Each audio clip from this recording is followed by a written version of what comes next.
जय बोलो देवादिदेव 1008 श्री भगवान महावीर स्वामी की जय जय जय। अहिंसा परमो धर्म की जय जय जय।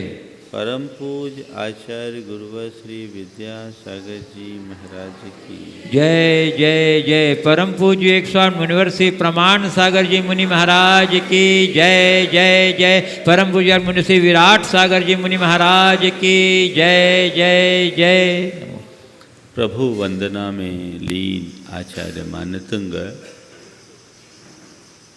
प्रभु के गुणस्तवन के साथ साथ अब उनकी दृष्टि भगवान के वैभव की तरफ केंद्रित हो रही है। वैभव सभी को प्रिय है, हर कोई वैभव चाहता है, वैभव के पीछे पागल होता है। हर किसी को वैभव की चाह है ना। पर संत कहते हैं सच्चे अर्थों में वैभव क्या है इसे पहचानो। वैभव शब्द विभू से बना है। विभू होने का मतलब है, विभू का मतलब होता है समर्थ होना, सक्षम होना, अपना ईश्वर बनना, अपना मालिक बनना, स्वयं पर स्वयं के साम्राज्य को स्थापित कर लेना। जो विभुता से युक्त होता है सच्चे अर्थों में वही वैभव का स्वामी होता है। लोक में हम उन्हें वैभवशाली के रूप में मानते हैं, गिनते हैं, जिनके पास अपार धन संपत्ति हो, प्रभाव हो, प्रभुता हो, ठाट बाट हो, सत्ता और शक्ति हो। उस व्यक्ति की गणना लोक में वैभवशाली के रूप में की जाती है। पर संत कहते हैं ये बाहर का वैभव है। ये वैभव क्षणक्षयी है, नश्वर है, विनाशिक है, टिकने वाला नहीं है। आज है कल रहे, कोई भरोसा नहीं। हम अगर अपनी दृष्टि को थोड़ा दौड़ा कर देखें तो ऐसे अनेक वैभव के महल दिखेंगे जो आज खंडहर बन गए हैं। ऐसे अनेक वैभवशाली लोग भी हमारी दृष्टि पथ पर आएंगे जो आज फटेहाल जैसा जीवन जी रहे हैं। ये वैभव बाहर का वैभव है जो टिकता नहीं। चाहे चक्रवर्ती जैसा वैभव भी क्यों न पाले, लेकिन चक्रवर्ती जैसे वैभवशाली का वैभव भी टिकाऊ नहीं होता, वो मिट जाता है। प्रभु एक वैभव बाहर का और एक वैभव भीतर का। आपके समक्ष आने के बाद मुझे जो आपका वैभव दिख रहा है वो धन वैभव नहीं है, वो गुण वैभव है। धन वैभव तो नश्वर है, क्षणक्षयी है, क्षणभंगुर है, पर आपका गुण वैभव शाश्वत है, अक्षय है, चिरस्थायी है, अविनाशी है। आज जब मैं आपके गुण वैभव को देख रहा हूँ तो मुझे उसमें एक और अलग आश्चर्य दिख रहा है। वो ये कि एक और जहाँ आप गुण वैभव से भरे हैं, वहीं बाहरी वैभव भी आपके चरणों में न्योछावर हो रहा है। आपका बाहरी वैभव भी कम नहीं है, बल्कि आपके वैभव के आगे संसार के किसी का वैभव टिकता नहीं।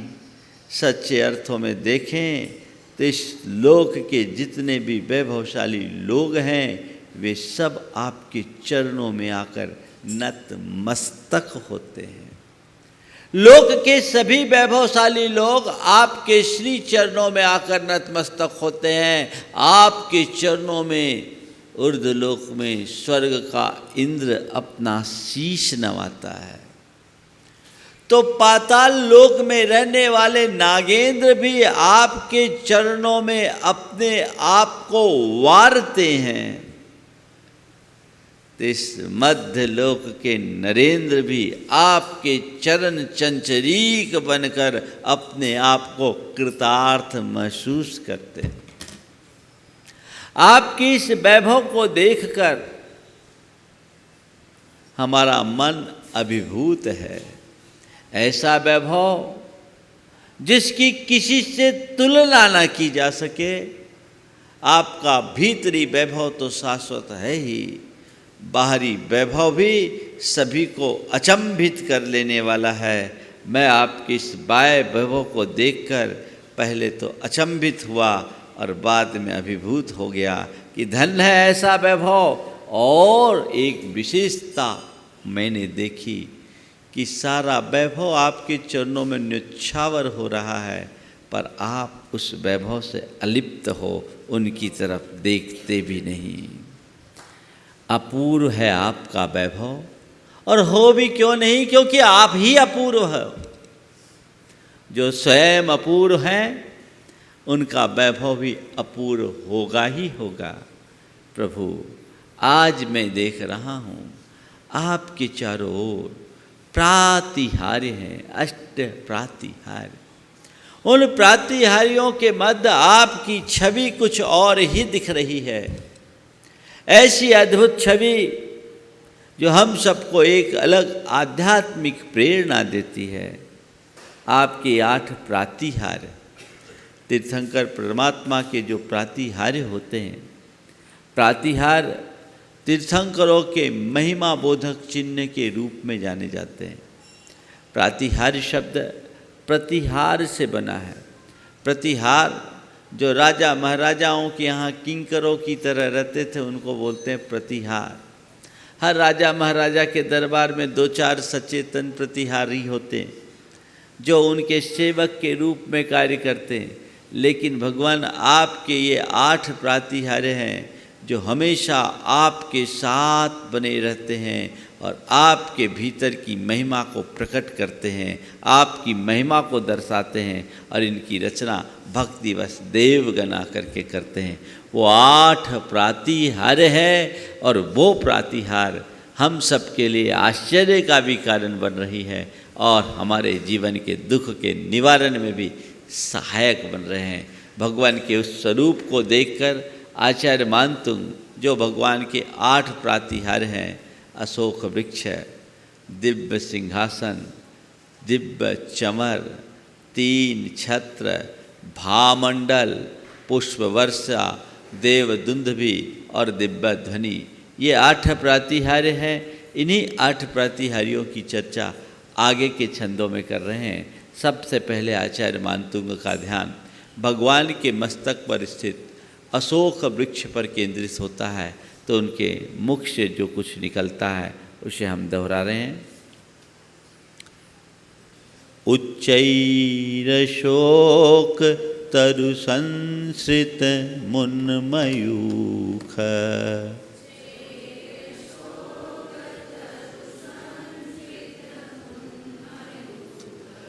मा भाति रूप ममलम भवतो नितान्तम,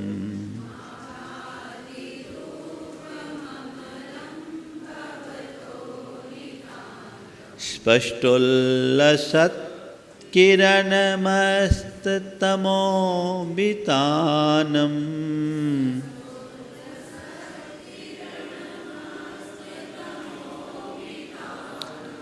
बिंबं रवेरिव पयोधर पार्श्ववर्ती।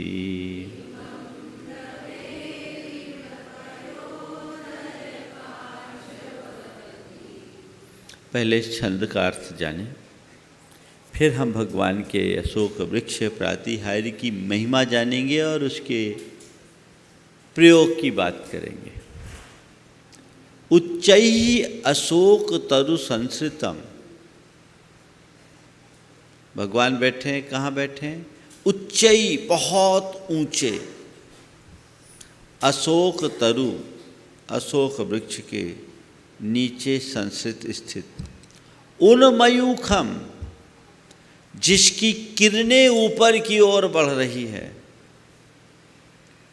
ऐसा भवतो रूपम अमलम रूपम नितांतम आभाति।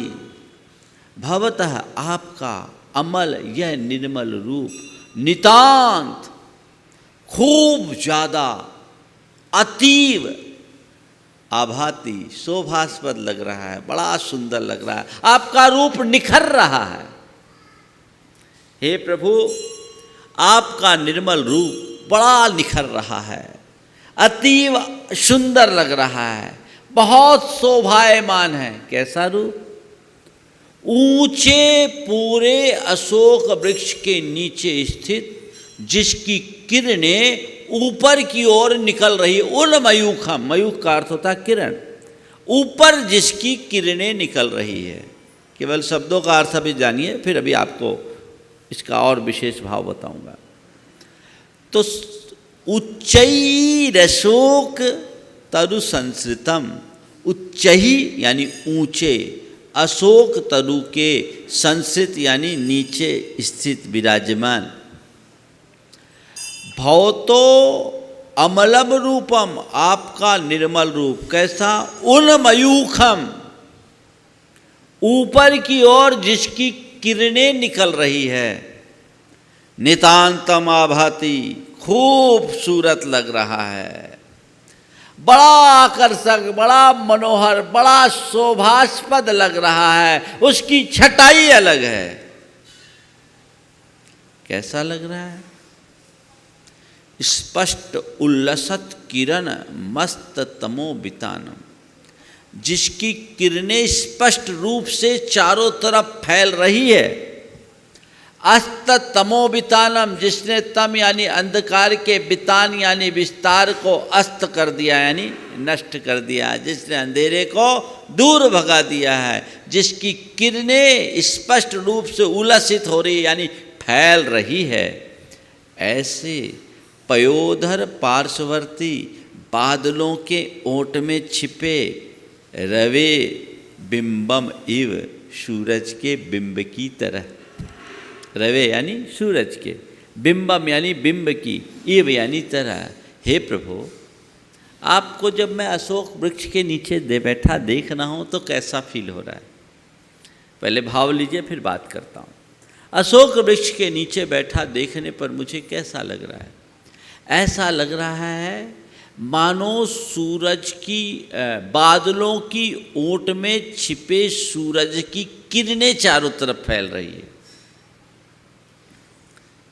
अब समझिए कुछ खास बातें। हमारे तीर्थंकर ऋषभदेव स्वर्णमय काया के थे और तीर्थंकरों का शरीर परम औदारिक होता है। कैवल्य की उपलब्धि के बाद उनके शरीर का तेज सूर्य और चंद्रमा के तेज से भी अधिक हो जाता है। हम लोक में किसी व्यक्ति को देखते हैं तो कई व्यक्ति हमें तेजस्वी दिखते हैं, प्रायः तपस्वियों का तेज हमें दिखाई पड़ता है। तो फिर तीर्थंकर जैसे महान आत्माओं के, परमात्मा के तेज की क्या बात? तो तीर्थंकर प्रभु का तेज बढ़ रहा है, फैल रहा है। अशोक वृक्ष भगवान का एक प्रातिहार्य है, मूल प्रातिहार्य। यह अशोक वृक्ष क्या होता है? जिस वृक्ष के नीचे तीर्थंकर आत्मा को केवल ज्ञान की प्राप्ति होती है, उस वृक्ष को अशोक वृक्ष कहते हैं। लोक में अशोक वृक्ष के नाम से एक अशोक वृक्ष जाना जाता है, उस वृक्ष की बात नहीं है। 24 तीर्थंकरों के 24 अलग अलग वृक्ष हैं, उन सब की अशोक वृक्ष संज्ञा है। क्यों? वे वृक्ष अशोक क्यों हो गए? क्योंकि तीर्थंकरों का सानिध्य पाकर वो वृक्ष भी शोक रहित हो गए, इसलिए अशोक वृक्ष है। ऐसा नहीं समझना कि जिनके वृक्षों को देखने से हमारा शोक दूर हो जाए, उन वृक्षों का शोक दूर हुआ, इसलिए वो अशोक वृक्ष हैं। ये अशोक वृक्ष, जिस वृक्ष के नीचे भगवान को केवल ज्ञान होता है, उस वृक्ष का नाम अशोक वृक्ष है। ये बड़ा आकर्षक होता है। इनके पत्ते इंद्र नील मणिमय होते हैं, मरकत मणिमय होते हैं, ये पार्थिव होते हैं। लेकिन इनके पत्ते, इनकी शाखाएं सब कुछ मणिमय होती, बड़ी आकर्षक, और उनमें से तेज निकलता है, लगती जीवंत है। ये अशोक वृक्ष तीर्थंकर प्रभु के मस्तक पर रहता है और उनकी मूल ऊंचाई से इसकी ऊंचाई 12 गुनी होती। कितनी? इसलिए उच्च ही बोला। भगवान ऋषभदेव को बड़ के पेड़ के नीचे केवल ज्ञान हुआ था। अनुमान लगा लो 500 धनुष की अवगाहना भगवान ऋषभदेव की थी, तो बड़ वृक्ष कितना होगा? 12 गुना, 6000 धनुष। उसमें कोई आश्चर्य नहीं। आपके यहाँ है बट वृक्ष लगा है, अपनी हाइट 5 फीट की है, कम से कम 50-60 फीट तो हाइट इस पेड़ की होगी। बट का वृक्ष तो ऐसे ही होता, विशाल और प्रिपोर्शनेट। ऐसे बट वृक्ष के नीचे भगवान ऋषभदेव विराजमान है। एक पल के लिए आप सब एक कल्पना करना, ऐसा बट वृक्ष है जो मरकत मणिमय है, जिसके एक एक पत्ते में असाधारण चमक है। उसमें कोयल बैठी हैं, तोते बैठे हैं, भौरे मंडरा रहे हैं, फूल खिले। ऐसे इस वृक्ष के तल भाग पर भगवान पद्मासन में विराजमान हैं। उनकी दैदीप्यमान काया है। 500 धनुष आदिनाथ भगवान को याद करो, और छोड़ो, अगर नहीं कर पाते तो महावीर भगवान के चरणों में आ जाओ। वो 7 हाथ के थे, 84 हाथ का साल वृक्ष। आज भी साल वृक्ष 150-150 फुट का ऊंचा मिलता है। उनको साल वृक्ष के नीचे केवल ज्ञान हुआ। भगवान पद्मासन में विराजमान है। इतना विशाल काय वृक्ष है जिसकी नील आभा चारों तरफ फैल रही है। घना पेड़ है, उसके पत्ते की एक आभा है, और उस पत्ते की आभा और नीचे भगवान है। भगवान एकदम स्वर्णिम है, उगते सूरज जैसे। कैसे? अरुणाभा, उगते सूरज जैसे भगवान, और भगवान के उस शरीर से किरणें निकल रही है। वो किरणें कहाँ जा रही है? ऊपर पेड़ पर। तो किरणों के प्रकाश का और पत्तों के चमक का आपस में रिफ्लेक्शन हो रहा है। उन पत्तों की छाया भी भगवान पर पड़ रही है, रिफ्लेक्शन आ रहा है। तो ऐसा लग रहा है जैसे बादलों की ओट में कोई सूर्य है और सूर्य की किरणें चारों तरफ फैल रही है। एक पल के लिए आंखें बंद करिए और भगवान की ऐसी छवि का ध्यान कीजिए। भगवान को भगवान की भांति देखिए, मूर्ति के रूप में नहीं, साक्षात भगवान विराजमान हो। मैं थोड़ी देर के लिए प्रवचन को ब्रेक करता हूँ, आप आंखें बंद कीजिए। जैसा मैं कह रहा हूँ वैसा महसूस करने की कोशिश कीजिए। देखिए क्या आनंद आता है। प्रातिहार्य की महिमा सुनना अलग बात है, और प्रातिहार युक्त भगवान के ध्यान का आनंद लेना और बात है। आज कई रहस्यपूर्ण बातें मैं आपको भी बताने वाला हूँ। अगर इनका आप लाभ लेंगे तो जीवन में बहुत बड़ा परिवर्तन घटित हो सकेगा। एक पल को आंखें बंद कीजिए, एक कल्पना कीजिए, भगवान ऋषभदेव विशाल काय बट वृक्ष के नीचे पद्मासन पर विराजमान है। ऊपर ये अशोक वृक्ष है, घना पूरा अशोक वृक्ष, चारों तरफ उसकी शाखाएं प्रशाखाएं, और भगवान की वह दिव्य काया। पहले ध्यान भगवान पर केंद्रित करें और ये महसूस करें कि भगवान की उस स्वर्णिम काया से किरणें फैल रही है और ऊपर की ओर जा रही है, ऊपर की ओर जा रही है, और बड़ा अद्भुत अलौकिक सा दृश्य दिख रहा है। अशोक वृक्ष के नीचे भगवान विराजमान हैं। वो ऐसा महसूस हो रहा है मानो बादलों की ओट में कोई सूर्य ही है।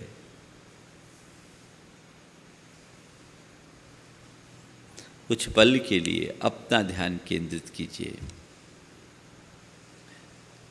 बंधुओं, अभ्यास कीजिएगा, आप इनका अनुभव कर सकेंगे।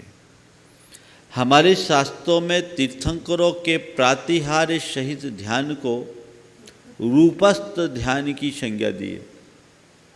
अरहंत परमात्मा का ध्यान करना है तो प्रातिहार्य के साथ करो। ये तुम्हारे सर्व दुखों के निवारण का कारण होगा। हमारे शास्त्रों में भगवान के अष्ट प्रातिहार्य को अलग अलग प्रतीक के रूप में लिया है। अशोक वृक्ष को धृति यानी धैर्य का प्रतीक माना है। अशोक वृक्ष को अशोक वृक्ष क्यों कहते हैं? क्योंकि भगवान का आश्रय लेने से ये पेड़ शोक रहित हो गया। ये इस बात का प्रतीक है कि जो भगवान की शरण में आएगा उसका शोक हमेशा हमेशा को मिट जाएगा। इसलिए अशोक वृक्ष है। इस अशोक वृक्ष जिसे धृति का प्रतीक बताया है, मैं आपसे कहता हूँ, जिन लोगों के अंदर अवसाद है, डिप्रेशन है, चिंता है, वे अशोक वृक्ष के प्रातिहार्य के साथ भगवान का ध्यान करें। उस नीलाभा के साथ जो इस छंद में दिया है, इस छंद का पाठ साथ में करे, जाप करे, तय मान करके चलिएगा, उस व्यक्ति का सारा शोक पल में मिट जाएगा। अगर आप नियमित इसका प्रयोग करेंगे तो शोक खत्म। जिनको नींद नहीं आती, जिनको चिंता सताती है, उनके साथ ये स्थिति आएगी और बड़े आसानी से आप इसका लाभ ले सकते हैं। मैंने अनेक लोगों से ये प्रयोग कराया और कई ऐसे लोग, एक व्यक्ति था जिसको नींद ही नहीं आती, बिल्कुल नींद नहीं आती थी। ये एक भावना योग का ही पाठ है। मैंने उससे बोला कि तुम इस तरीके का ध्यान करो। आप सुनकर आश्चर्य करोगे, 15 दिन में उनकी गोलियां खत्म हो गई। कम से कम 20 मिनट आपको ध्यान करना होगा, आपको समय देना होगा। जितने भी लोग शामक औषधियाँ लेते हैं, ट्रैंक्विलाइजर्स लेते हैं या नींद की गोलियाँ जिन्हें खानी पड़ती है, वो इसका उपयोग करे, कोई ज़रूरत नहीं पड़ेगी, सबसे मुक्त हो जाओगे। पर तुम लोगों की दशा कुछ अलग दिखती है। एक बीमारी है तुम लोगों में। तुम लोग ठीक तो होना चाहते हो, इलाज भी कराना चाहते हो, पर बिना दवाई खाए। डॉक्टर को दिखवाओगे, प्रिस्क्रिप्शन लिखवा लोगे, पर दवाई खाना पसंद नहीं करोगे। अरे महाराज, ये साधना वादना का चक्कर छोड़ो, आप तो कोई ऐसा आशीर्वाद दे दो कि सब ठीक हो जाए।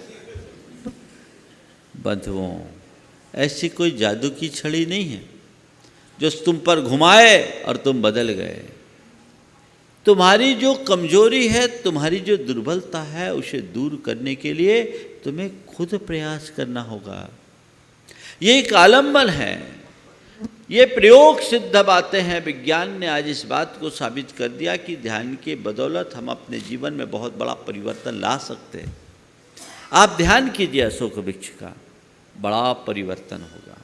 बंधुओं, कुछ बातें और जो इस अशोक वृक्ष से संबंधित है। भगवान के मस्तक पर वृक्ष क्यों? ये भी एक सवाल आता है कि 24 के 24 तीर्थंकरों ने पेड़ों के नीचे ही दीक्षा ली और उन्हें केवल ज्ञान भी वृक्षों के नीचे ही हुआ। आपके मन में कभी सवाल आया होगा, केवल ज्ञान पेड़ के नीचे हुआ और पेड़ के नीचे ही भगवान ने दीक्षा ली, क्यों? वृक्ष समता और सहिष्णुता का प्रतीक है। चाहे जैसी सर्दी, गर्मी, बरसात हो, आंधी तूफान चले, बर्फीली हवाएं हों या प्रचंड लू, पेड़ सब प्रकार की बाधाओं को प्रतिकार रहित होकर के सहन करता है, बिना प्रतिकार के झेलता है। खुद धूप में रह कर के सामने वाले को छाया प्रदान करता है। और इतना ही नहीं, पत्थर मारने वाले को भी अपने मीठे फल प्रदान करता है। ये पेड़ की विशेषता है। इसी तरह जो साधु पेड़ की तरह प्रतिकार रहित होकर सहिष्णु और समतावान बनता है, उसके साधना में कैवल्य का फल प्रकट होता है। तीर्थंकर परमात्मा पेड़ के नीचे दीक्षा लेते हैं। इसकी एक वजह ये समझ में आती, साधना करते करते केवल ज्ञान भी वृक्ष के नीचे ही होता है। इस पर काफी शोध हुए। वृक्षों का हमारी एकाग्रता से बड़ा गहरा संबंध है। आप कहीं भी बैठें और किसी छायादार पेड़ के नीचे बैठें, आपने कभी अपने अनुभव को टटोला? करना है तो कभी बरगद के पेड़ के नीचे बैठकर देख लेना। एयर कंडीशन में बैठने का अलग अनुभव और पेड़ के नीचे बैठने का अलग मजा। क्यों? वृक्ष ऊर्जा के बड़े संवाहक हैं। हम लोग पेड़ की ये महिमा तो जानते हैं कि पर्यावरण शुद्धि में सहायक है। पेड़ हमें कार्बन डाइऑक्साइड लेकर के ऑक्सीजन देते हैं, पर्यावरण की शुद्धि करते हैं। यही नहीं, पेड़ ब्रह्मांड से ऊर्जा लेते हैं और पेड़ के नीचे ऊर्जा की बरसात होती है।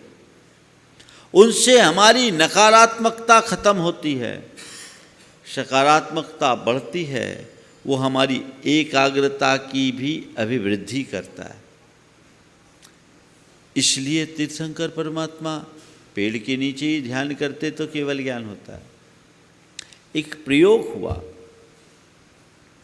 एक व्यक्ति ने एक गमले में एक पौधा लगाया, उसकी मिट्टी का वजन लिया, प्रतिदिन पानी डाला, उसका वजन लिया।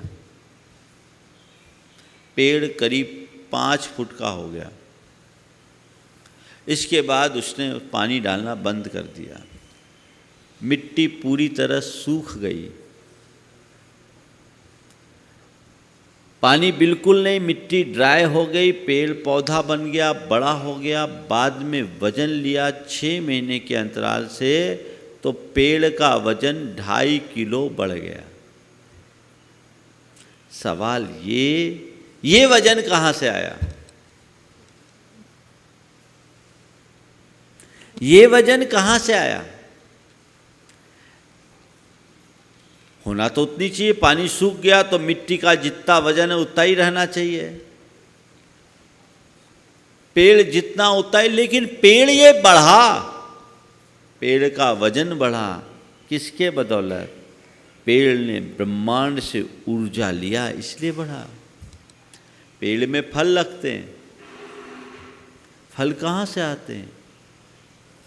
हाँ, कैसे आते हैं? तो पेड़ ब्रह्मांड से ऊर्जा लेता है। आप लोग प्रकाश का संश्लेषण बोलते हैं। हाँ, तो उस प्रकाश संश्लेषण की प्रक्रिया से ये बढ़ता है, लेकिन उससे ऊर्जा आती है और वो वृक्ष ऊर्जा की बरसात भी करता है। इसलिए पेड़ को हमें महत्व देना चाहिए। पेड़ को प्रकृति का वरदान मानना चाहिए और वृक्षों का संरक्षण करना चाहिए। अधिक से अधिक वृक्षारोपण का प्रयास करना चाहिए। अधिक से अधिक वृक्षारोपण का प्रयास प्रत्येक व्यक्ति को करते रहना चाहिए। जब तक आप ऐसा नहीं करोगे, तब तक आप सही अर्थों में अपनी संस्कृति को भी आगे नहीं बढ़ा पाओगे। तो ये अशोक का वृक्ष है। आप अशोक वृक्ष युक्त भगवान का स्वरूप ध्यावे, आनंद ले। इससे धृति बढ़ेगी, आपका टेंशन कम होगा, अनिद्रा दूर होगी, अवसाद दूर भागेगा, डिप्रेशन से मुक्ति मिल सकती है। कर्म की निर्जरा तो होगी ही होगी। अब आगे चलते हैं। भगवान का दूसरा प्रातिहार सिंहासन। सिंहासने मणिमयूख शिखा विचित्रे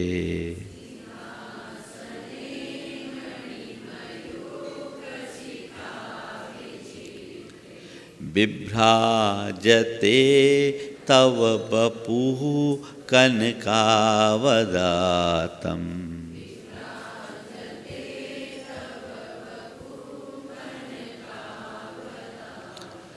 बिंबं बियत् बिलसदंसुलताभितानम्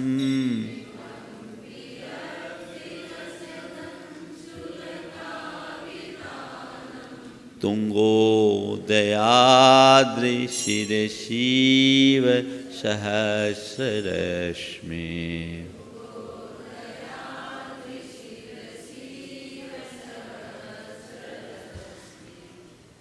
भगवान का दूसरा प्रातिहार सिंहासन के रूप में है। भगवान स्वर्णमय सिंहासन पर विराजमान होते हैं। सिंहासन काफ़ी ऊंचा और विशाल होता है, स्वर्णमय होता है, रत्न जड़ित होता है और दोनों ओर बड़े बड़े दाढ़ों वाला खुले मुख वाला शेर बना होता है। उस सिंहासन पर भगवान विराजमान है। तो आचार्य मानतुंग भगवान के सिंहासन को देखकर और सिंहासन पर विराजमान भगवान को देखकर क्या कहते हैं? सिंहासने मणिमयूख शिखा विचित्रे। सिंहासन पर कैसे? जिनके मणियों की मयूख यानी किरणों के शिखा यानी अग्रभाग से जो विचित्र है, जिनमें खूब सारी मणियाँ जड़ी हैं और मणियों की किरणें फैल रही है, चारों तरफ जगमगा रही है। तौ वपु तौ कनकावदातम वपु बिभ्राजते। आपका कनकावदातम सोने की तरह दैदीप्यमान शरीर, औदात शरीर बिभ्राजते, बड़ा शोभायमान हो रहा है। आपका सोने के समान यह शरीर एकदम दैदीप्यमान है, चमचमा रहा है। कहाँ? सिंहासने। मणिमयूख शिखा विचित्रे। मणियों के किरणों से जिसकी शिखा फैल रही है और विचित्र हो रखा है, ऐसे सिंहासन पर विराजमान आपका यह रूप, आपका यह शरीर स्वर्ण की भांति, दैदीप्यमान स्वर्ण की भांति विभ्राजते शोभायमान हो रहा है। कैसा लग रहा है? बिंबम बियत विलसत अंशुलता बितानम। बियत यानी आकाश में, बिलसत यानी शोभायमान, अंशुलता बितानम, अंशुलता यानी किरणों के समूह का वितान जिसमें फैल रहा है, ऐसे बिंब यानी सूरज के बिंब की तरह। कैसे? तुंगोदयाद शीर्षिव, ऊंचे सुमेरु पर्वत के शीर्ष यानी शिखर पर जैसे सहस्र रश्मि सूर्य दैदीप्यमान होता है, वैसे आप सिंहासन पर दैदीप्यमान हो रहे हो। थोड़ी देर कल्पना करो क्या स्थिति है, किस भांति भगवान दैदीप्यमान हो रहे हैं। यहाँ क्या कह रहे हैं? सिंहासन पर आप विराजे हैं, स्वर्णमय सिंहासन, उस पर आपकी स्वर्णमय काया उगते सूरज जैसी। कैसा लग रहा है? जैसे ऊंचे मेरू पर्वत पर सूरज अंगड़ाई भर रहा है। कैसा भर रहा है? अंगड़ाई भर रहा है। उगते सूरज का रूप कितना आकर्षक लगता है। सबसे ज़्यादा लुभावना और आकर्षक होता है वो अरुणिमा होती है, वो अरुणाभा होती है, जो व्यक्ति के हृदय में एक अलग अनुराग उत्पन्न करता है। आप ऐसे सिंहासन पर विराजमान हो जो अद्भुत लग रहा है, उगते सूरज जैसा लग रहा है, मानो धरती पर कोई दूसरा सूर्य उग आया हो।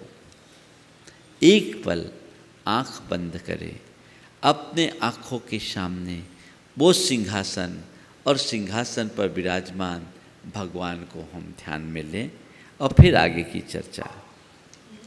वह स्वर्णमय सिंहासन, विशालकाय सिंहासन, जिसके दोनों ओर बड़े बड़े दाढ़ों वालों सिंहों का मुख है, जिसमें मणियाँ खचित है, इनकी किरणें ऊपर की ओर बढ़ रही है और उस सिंहासन से 4 अंगुल ऊपर अधर आकाश में पद्मासन मुद्रा में भगवान विराजमान हैं।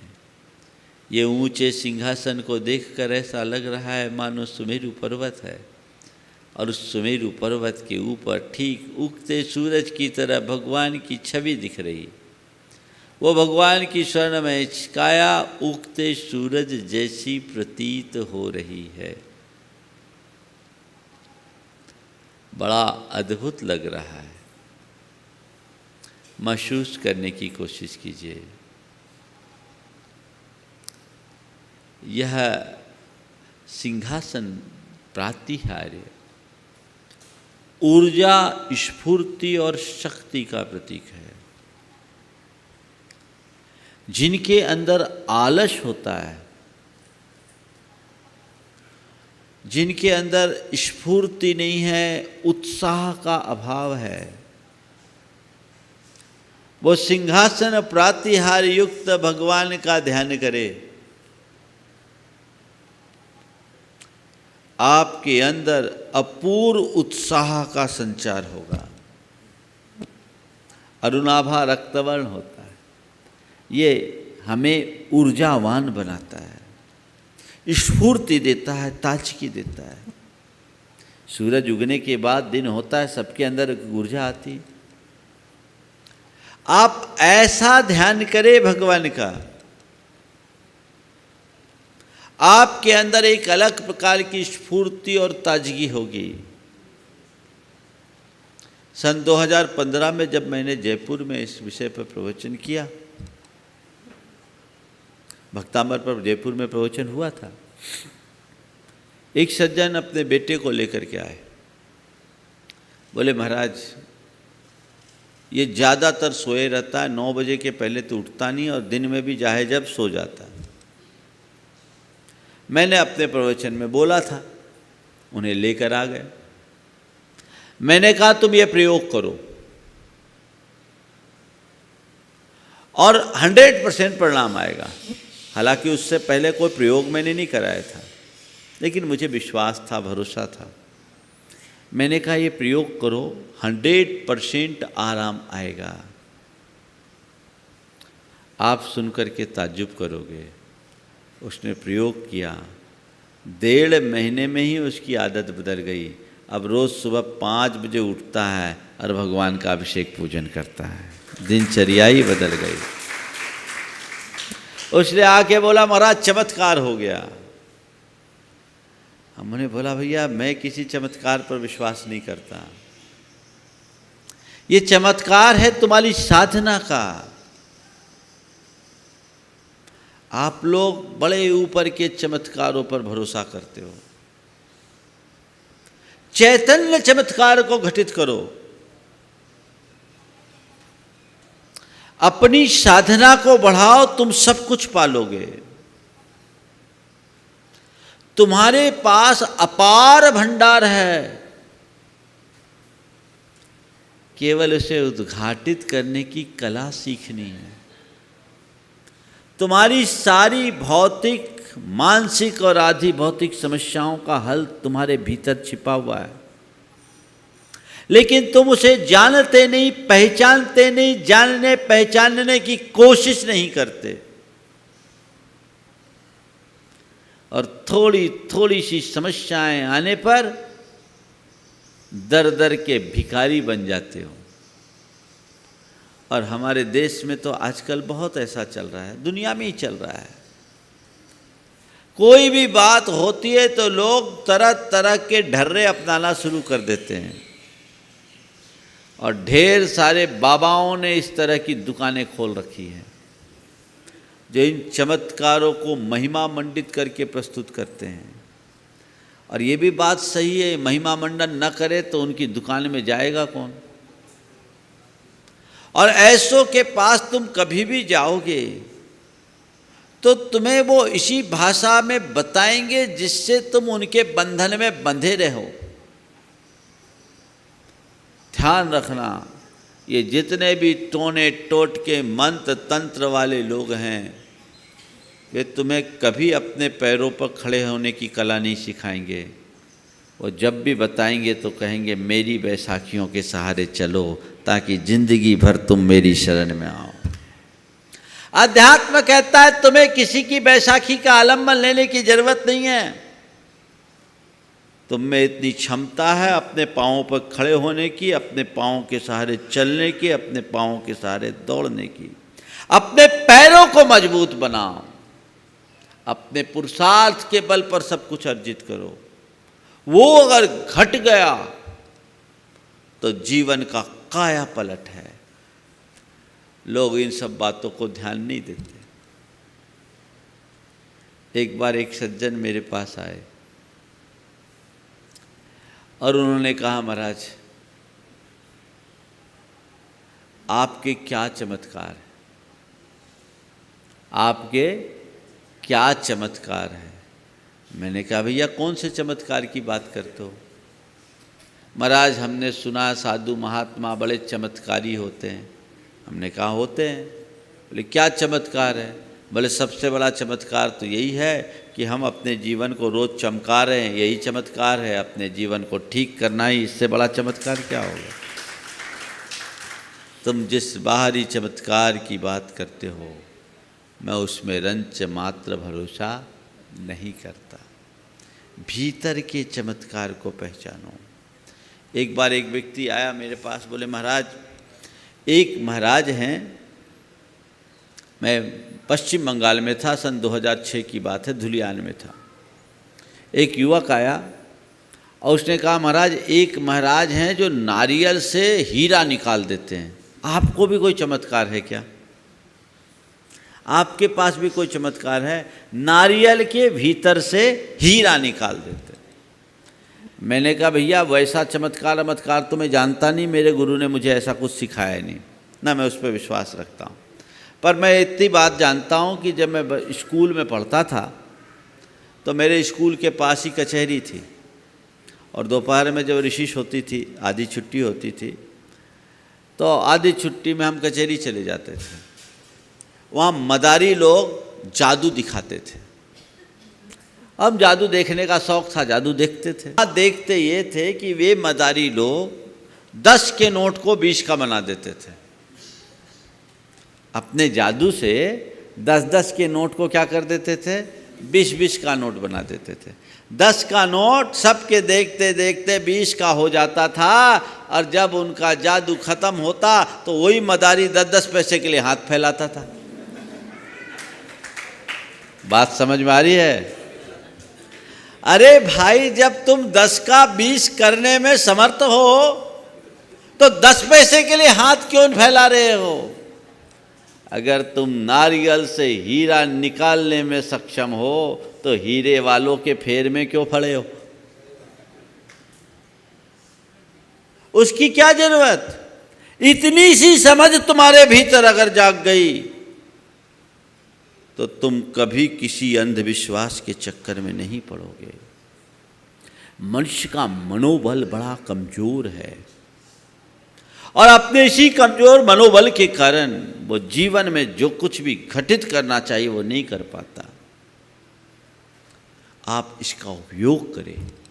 भक्तामर स्तोत्र एक ऐसा स्तोत्र है जो हमारी सब प्रकार की समस्याओं का निदान दे सकता है। हमारी भौतिक समस्याओं का निदान करता है और हमारी आध्यात्मिक उन्नति का आधार बनता है। और जो मनुष्य आध्यात्मिक रूप से पुष्ट बन जाता है, प्रौढ़ हो जाता है, उसकी बाहरी समस्याएं दिखती नहीं, समस्या आती भी है तो उससे जूझने की ताकत उसके भीतर प्रकट हो जाती है। अपने अंदर की क्षमताओं को उद्घाटित करने की कला सीखिए तो ये काम होगा। तो ये सिंहासन प्रातिहार है। सिंहासन के संदर्भ में एक बात और आती है। एक बार आपके मन में भी ये सवाल आया होगा कि सिंहासन क्यों? राजा महाराजा सिंहासन पर बैठते हैं, भगवान भी सिंहासन पर बैठते हैं, जबकि सिंह तो एक क्रूर प्राणी माना जाता है। सिंह क्रूर प्राणी के रूप में गिना जाता है। फिर ये सिंहासन को प्रातिहार्य के रूप में क्यों भगवान सिंहासन पर क्यों बैठते हैं? दो बातें इसमें ध्यान में रखने का है। सिंहासन, सिंह को क्रूर माना जाता है, पर सिंह का एक दूसरा गुण है शौर्य। वो जितना क्रूर है उतना ही शूर भी है। क्रूर है तो शूर भी है। भगवान के नीचे सिंहासन होने का मतलब ये है कि सिंह जैसा क्रूर और शूर भी भगवान की शरण में आ गया है। सब अपने क्रूरता और शूरता को छोड़कर भगवान के शरणागत हो रहे हैं। इस बात का प्रतीक है सिंहासन। और सिंह पुरुषार्थ और पराक्रम का द्योतक है। जीवन में आत्म वैभव या किसी भी वैभव को वही प्राप्त कर सकता है जो पराक्रम के आसन पर सवार होता है। राजा महाराजा सिंहासन पर बैठते हैं इसलिए कि वे पराक्रमी होते हैं, पर ये बाह्य पराक्रम है।